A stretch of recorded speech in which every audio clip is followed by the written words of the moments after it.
Welcome, everybody, to 5 Tips in 5 Minutes Rediscovering Your Greatness Within. Women's talks, tips, and techniques for empowerment, courage, and purpose. I'm Mitta Wise, your host, hypnotherapist and empowerment coach from New Zealand, living in Los Angeles and often found in India.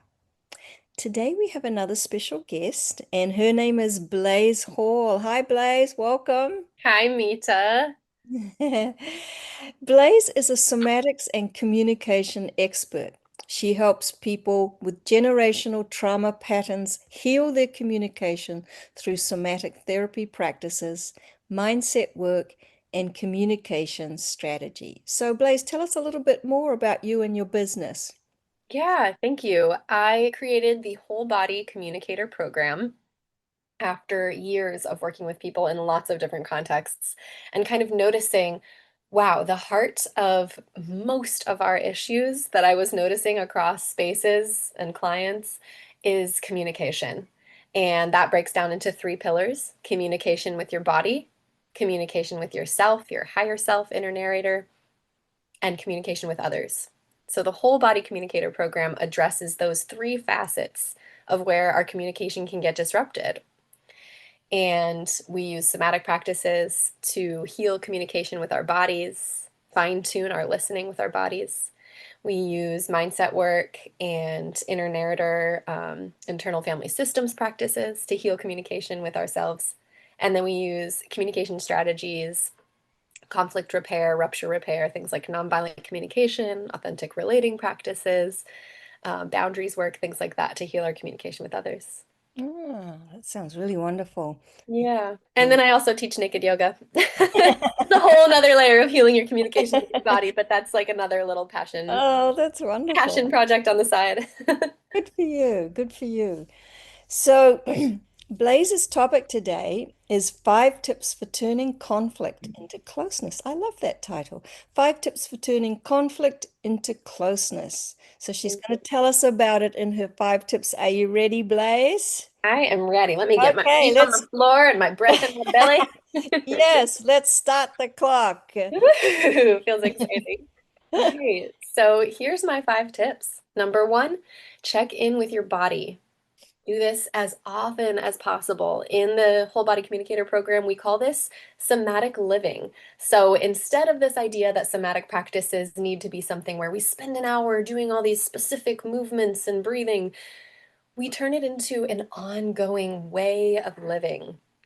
I have chickens, and I notice my chickens ruffle their feathers for just a moment after they have a conflict or a fight.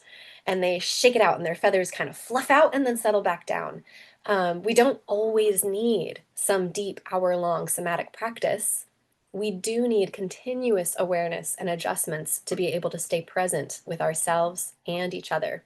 I'm not knocking long-term somatic practices. It's very important to do that work to develop the awareness of your body. And it's important to bring that somatic awareness as a continuous way of relating with your body so that you can relate with others. Okay, so step one, check in with your body all the time. Step Mhm. two, check in with each other's bodies. This is called co-regulating.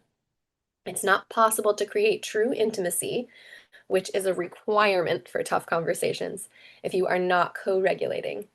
You will just be having your own conversations with projections of yourself on each other instead. So ways to co-regulate might be holding hands and looking into each other's eyes, some eye gazing, syncing up your breathing together, even just taking a moment to pause the conversation and just notice each other. What am I noticing is going on? Do I see a jaw tension? Do I see a twitching muscle? Do I see a soft belly breath? Do I see softness around the skin around my conversational partner's eyes? So, step two is checking in with each other's bodies and co regulating your bodies, co regulating your nervous systems. Step three, stay in growth mindset. And this literally could be moved up to step one, but I like to keep step one as checking in with your body. So, step three, stay in growth mindset as much as possible. Fixed mindset is where we believe our character traits, patterns, behaviors are simply the way we are. Growth mindset is where we believe fundamentally that we are neuroplastic, flexible beings who can learn new skills that allow us to change our behaviors. So stay in growth mindset and everything will open up to you and your partners and your conflicts. Step 4, practice reflective listening to deepen understanding and empathy. I'll say that again. Practice reflective listening to deepen your understanding and your empathy. Even when you feel someone else's statement is an attack or an insult to you, pause, go back to step 1, engage with your body, self-soothe, and then choose to reflect back what you are hearing as a neutral observation without judgment.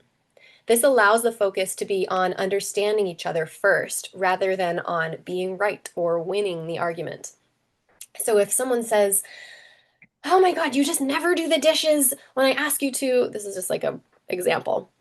Instead of going, "Yes, I do. Wait, I did the dishes a week ago," blah, blah, blah, and coming back into a conflict, a neutral observation might be, "Huh, I am seeing that you're feeling really upset right now. Is that right? Or I'm hearing a real anguish tone in your voice as you're speaking to me right now. Tell me more about that." Or, "Wow, I'm hearing that maybe you're not feeling like your needs are being met here. You're not getting enough help. Is that what you mean?"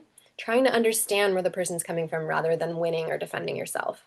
So that's step 4, reflective listening. Reflect back what you hear so that you can get accurate with each other. Step 5, we're skipping over a few steps because we only have 5 minutes here. We're going to skip over how to break down our feelings and our needs due to this 5-minute limit, and we're diving into making requests.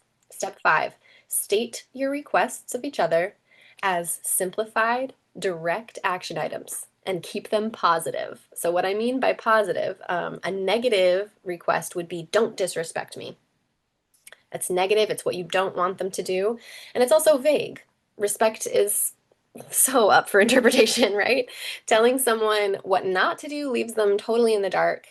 And something vague, they're like, I actually thought I was being respectful. I don't know what that means to you. Ask them what you want them to do and make it an action step. Are you willing to make eye contact with me while we solve this together? That's a clear thing they can say yes or no answer to. Will you please use a medium volume with your voice while speaking?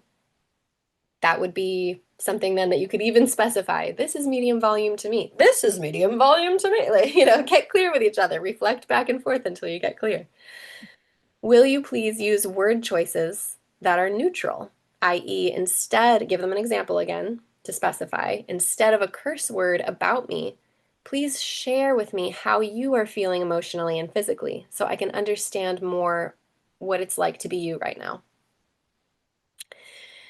I'm just going to quickly read through the steps one more time here. So 1, check in with your body.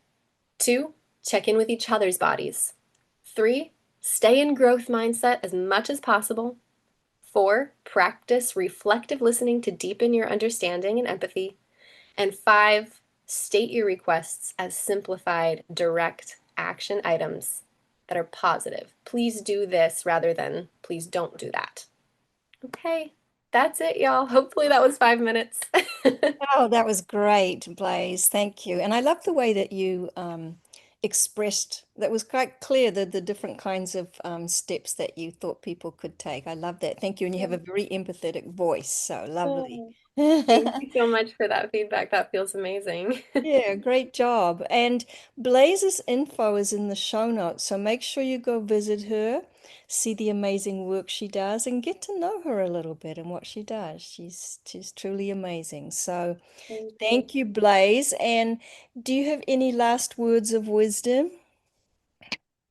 I Maybe don't even have to close say out. last. Yeah, go ahead. Yeah, just close out this podcast by connecting with your breath. Maybe breathe in through your nose and out through your mouth. And if you found your way to this podcast because of the title and you are experiencing conflict, please know that it can get better. And if the conflict is a matter of safety, if you're feeling unsafe, I would encourage you to call for help.